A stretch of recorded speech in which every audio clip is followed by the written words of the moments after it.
Hi, I'm Teresa Torres. And I'm Hope Gurion. We're product discovery coaches. And today we want to talk to you about the most common mistakes that teams and leaders make when they're trying to set outcomes for their product teams to work towards. The first one is we see a ton of outcomes being set where really it's just an output, right? So we say our outcome is to deliver an Android app, where really the answer is, did you do it? Yes or no?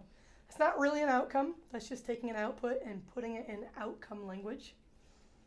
The second most common mistake that we see is when we define outcomes, not tying them to our company's strategy or relating them to our company's revenue model or business model.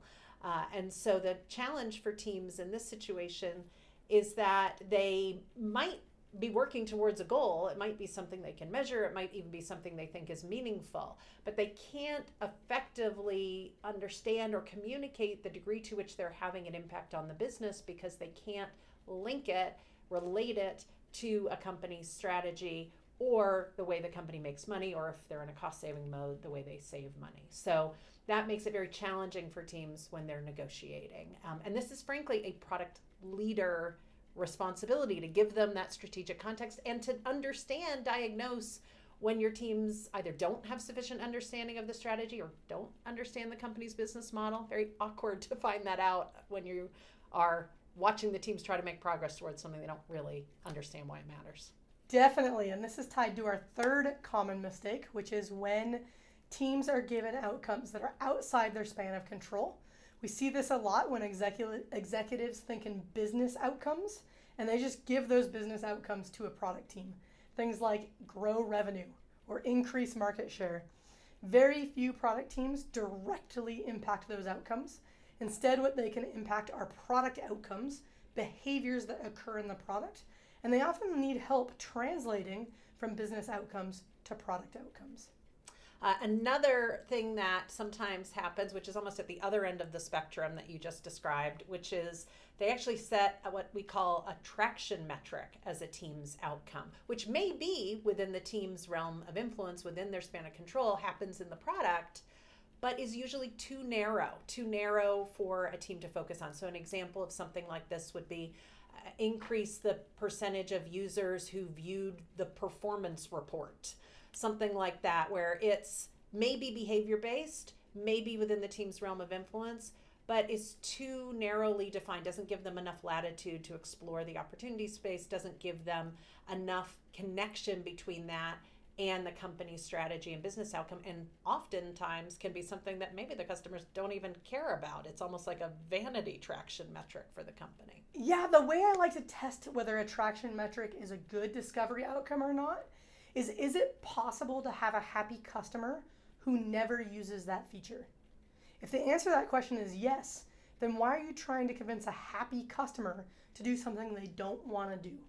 So we prefer to see outcomes that span features, right? So focusing more on the value you get from using those features, and we're looking at sets so that your customers can choose the way that they want to get there, and we're not forcing them down a very specific path. Excellent.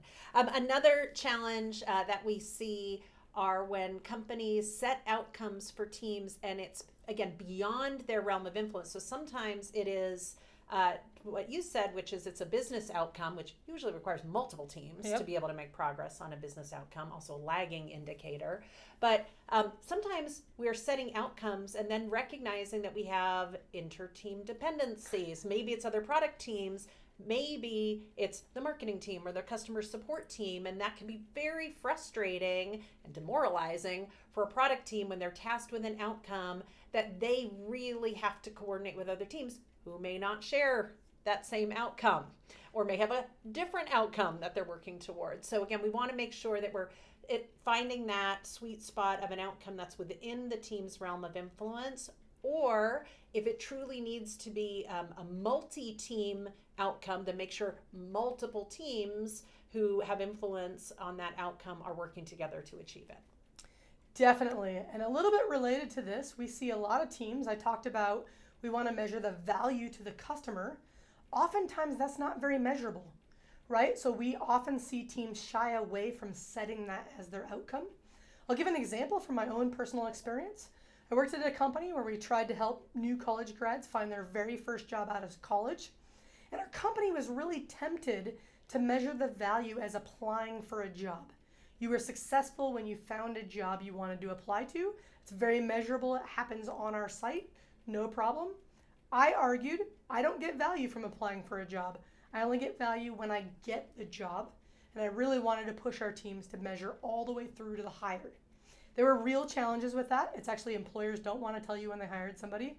Students certainly don't want to follow up. They're too excited they got a job. They're not coming back to the job board.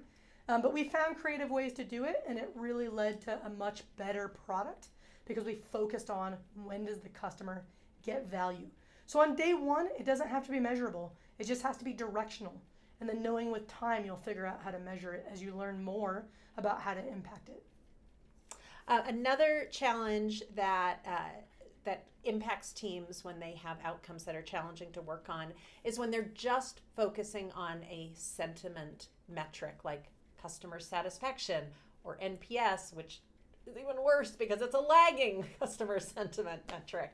And so we want to find ways that, like, customer satisfaction and our customer sentiment is important. And I want to make sure you recognize that. But when we have such a broad sentiment-based metric, it can make it very challenging for teams to please everybody all the time, which is kind of where you end up when you just have a sentiment metric. So what do you think we do in those situations? The other challenge with just a sentiment is it's not directional. Mm-hmm. If I'm trying to increase customer satisfaction, I can do anything and everything. So you haven't actually given the team any guardrails. So what we want to look for is what's the behavior that a satisfied customer would do, would exhibit, and how do we measure that behavior? A really common one that we see, especially on consumer products, is engagement. Are they engaging with our product? We think a satisfied customer would engage.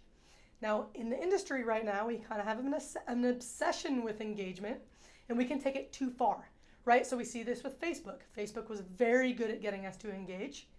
Most of us engage multiple times a day, definitely daily. And what's happened? We have some hostility towards Facebook. We don't like how addicted we are. That's what happens when we focus on engagement at the cost of satisfaction, right? So I like to think about pairing a sentiment metric with a behavior and thinking about it as two sides of the same coin. How do we drive engagement without negatively impacting satisfaction? How do we increase satisfaction while making sure that we're also encouraging specific behavior in the product? Another mistake that I see companies and leaders making is they rush to develop outcomes for their teams, or ideally with their teams, and they haven't really looked at what their model of accountability looks like. And that is also very challenging because it will directly impact not just the outcomes that are set and negotiated, but also the progress that your teams will make, not only towards those outcomes, but to the things that matter in terms of your company strategy and company objectives. So if you are seeking to have more outcome-oriented teams, you want to take a look at the accountability models. You want to look for those healthy learning. How did we make progress towards it? What did we learn? What are we going to do differently next time? Those more reflective accountability models, as opposed to individually penalizing performance review associated accountability models, which tend to lead to people being much more risk averse and much more driving towards output type outcomes, outputs